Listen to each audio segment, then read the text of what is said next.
अब समझते हैं production activities as non farming activities. अब जो फार्मिंग एक्टिविटीज़ नहीं करते हैं वो क्या करते हैं, स्मॉल मैन्युफैक्चरिंग कर लेते हैं कुछ लोग। सेकंड है हमारा ट्रांसपोर्ट सर्विसेज। अब यहाँ मान लो पालमपुर में प्रोडक्शन हुआ, फार्मिंग हुआ, प्रोडक्शन हुआ, अब इसको हम लोग को नेबरिंग विलेजेस और टाउन तक पहुँचाना। नेबरिंग विलेज कौन सा था यहाँ पे हमारा, रायगंज था, और टाउन कौन सा था, शाहपुर था। उस तो ट्रांसपोर्ट सर्विसेज भी है यहाँ। हमने मीन्स ऑफ ट्रांसपोर्टेशन भी पढ़ा था पालमपुर में, टोंगास, बुल कार्ट्स और ट्रक, जीप, ट्रैक्टर्स। यहाँ से पालमपुर में प्रोडक्शन होकर ये लोग यहाँ पे पहुँचाते हैं। शॉपकीपिंग, जो फार्मिंग नहीं करते वो छोटी मोटी दुकान रख लेते हैं, जैसे किराने की दुकान जिसमें कुछ कुछ बेसिक चीज़ें मिल जाती हैं हम लोग की, कुछ डेयरी कर लेते हैं, है ना। आई होप ये आपको यहाँ तक समझ में आ गया हो। अभी हमने the story of village Palampur का सिर्फ इंट्रोडक्शन पढ़ा है कि पालमपुर में क्या क्या है, कैसी हेल्थ फैसिलिटीज़ है, कैसी एजुकेशन फैसिलिटीज़ है, जो लोग फार्मिंग नहीं करते वो क्या करते हैं, वहाँ का पॉपुलेशन कैसा है, 450 फैमिलीज़ है जिसमें से 80 अपर कास्ट है ना। ये हमने पढ़ लिया। अब यहाँ से हम लोग शुरू करते हैं आगे का। हमने बेसिक इंट्रोडक्शन तो समझ लिया पालमपुर का कि उसमें क्या क्या फैसिलिटीज़ है, क्या क्या चीज़ें, क्या क्या पॉपुलेशन है। अब समझते हैं requirements for production of goods and services या फैक्टर्स ऑफ प्रोडक्शन।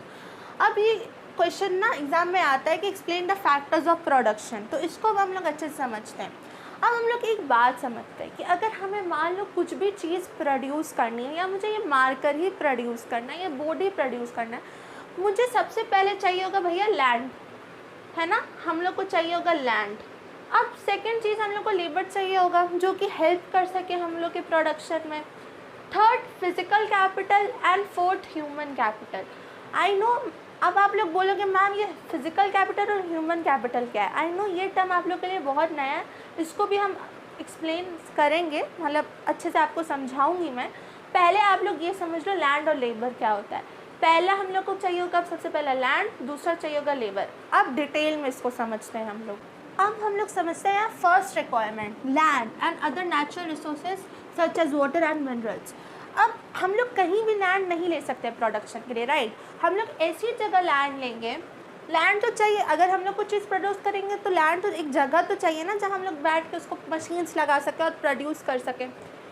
बट ऐसी जगह भी लैंड नहीं ले सकते कि मान लो बहुत ही दूर ले लिए गाँव में, है ना, जहाँ पे रॉ मटेरियल्स हमारा पहुँच ही नहीं पा रहा है, तो फिर क्या फ़ायदा। हम लोग ऐसी जगह लैंड लेंगे जहाँ पे रॉ मटेरियल्स हम लोग तक ईज़िली पहुँच पाए और हम लोग मार्केट के भी पास हो, जो ताकि हम लोग जो प्रोडक्शन किए हैं वो मार्केट से ईज़िली पहुँचा सकें। मान लो हम लोग बहुत दूर ले लिए, जैसे मैंने अभी एग्जांपल दिया गांव में ले लिए, बहुत दूर अंदर, अब मार्केट बहुत दूर है वहाँ से, जितना हम लोग को प्रॉफिट ही नहीं होगा उतना तो हमें ट्रांसपोर्टेशन का ही चार्ज लग जा रहा है, मान लो उसको वहाँ से मार्केट तक पहुँचाने के लिए। तो लैंड में भी हम लोग को बहुत सारी चीज़ें देखनी पड़ती है। ऐसी जगह लें जहाँ रॉ मटेरियल भी आ जाए, मार्केट से भी इजली ट्रांसपोर्टेशन सर्विसेज अवेलेबल हो और वहाँ पे नेचुरल रिसोर्सेज भी अवेलेबल हो जैसे वाटर और मिनरल्स। अब मान लो बहुत दूर ले लिए, ऐसी जगह पे ले लिए जहाँ पानी ही ना हो, इलेक्ट्रिसिटी ही ना हो, तो फिर ऐसा क्या ही फ़ायदा लेने का, राइट। सेकेंड रिक्वायरमेंट क्या है, labour, people who will do the work. अब इतना सामान तो हमने ले लिया, लैंड ले लिया, अब उस पर काम कौन करेगा, लेबर रखने पड़ेंगे। कुछ some activities require highly educated workers to perform necessary task, other activities require workers who can do manual work. अब कुछ ऐसे भी वर्कर्स चाहिए जो मैनुअल वर्क कर सकें। आई होप ये दोनों रिक्वायरमेंट्स आपको समझ में आ गई हो। पहले land and other natural resources such as water and minerals, and दूसरा लेबर। अब थर्ड हम लोग समझते हैं physical capital, the variety of inputs required at every stage during production. अब जो इतनी सारी चीज़ें ज़रूरत होती है प्रोडक्शन के वक्त, जैसे कि tools, machines, buildings, raw materials. अब हम लोग प्रोडक्शन कर रहे हैं तो हम तो इतना समझते हैं कि हमें टूल्स चाहिए होंगे, मशीन्स चाहिए होंगे प्रोडक्शन करने के लिए, बिल्डिंग्स चाहिए होंगे ताकि जो प्रोडक्शन हो रहा है वो वहाँ रख पाएँ, रॉ मटेरियल्स चाहिए होंगे, एंड मनी इन हैंड चाहिए होगा। पैसे तो कुछ चाहिए होंगे ना हाथ में। अगर मान लो हमने सब पैसे ऐसे ही खर्चा कर दिया, मशीन्स लगा दिया, रॉ मटेरियल्स लगा लिया, मान लो कुछ कम हो गया, हमें और रॉ मटेरियल चाहिए या कुछ चीज़ ही खरीदनी है, तो उसके लिए पैसे तो चाहिए होंगे ना हाथ में। These all together called physical capital. इस सब को एक साथ लेकर क्या कहते हैं, physical capital.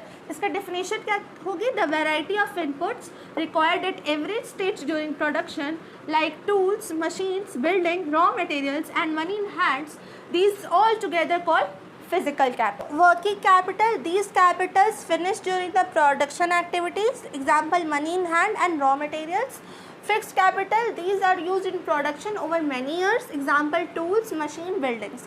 I hope physical capital आप लोग को अच्छे से समझ में आ गया हो, और अगर आपको फिर भी इसमें कोई डाउट है तो आप मुझसे कमेंट सेक्शन में पूछ सकते हैं ईजिली। यहाँ हमारा फोर्थ रिक्वायरमेंट क्या है, ह्यूमन कैपिटल।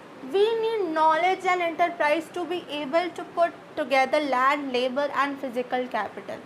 अब हम लोग को एक ह्यूमन कैपिटल, हम लोग को नॉलेज चाहिए, कि एंटरप्राइज चाहिए, कि एक प्रॉपर ऑर्गेनाइजेशन चाहिए, एक बंदा चाहिए जो नॉलेज हो और वो क्या कर सके, जो कि एबल हो किसको पुट कर, land, labour and physical capital, इन सबको मैनेज कर सके अच्छे से, है ना।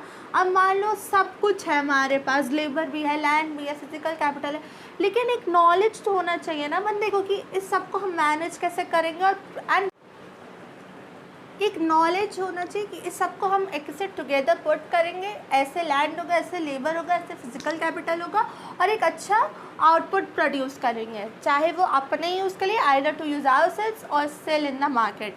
This is called human capital. I hope ये आपको अच्छे से समझ में आ गया हो। आई होप यहाँ तक आपको पूरा समझ में आया हो। इस पार्ट में हमने देखा पालमपुर का इंट्रोडक्शन, पालमपुर कैसा विलेज था, और फैक्टर्स ऑफ प्रोडक्शन समझा। आई होप आपको चारों फैक्टर्स ऑफ प्रोडक्शन समझ में आ गए हो, land, labour, human capital and physical capital. Thank you so much. Please like, share and subscribe to my YouTube channel Seekho with Sara.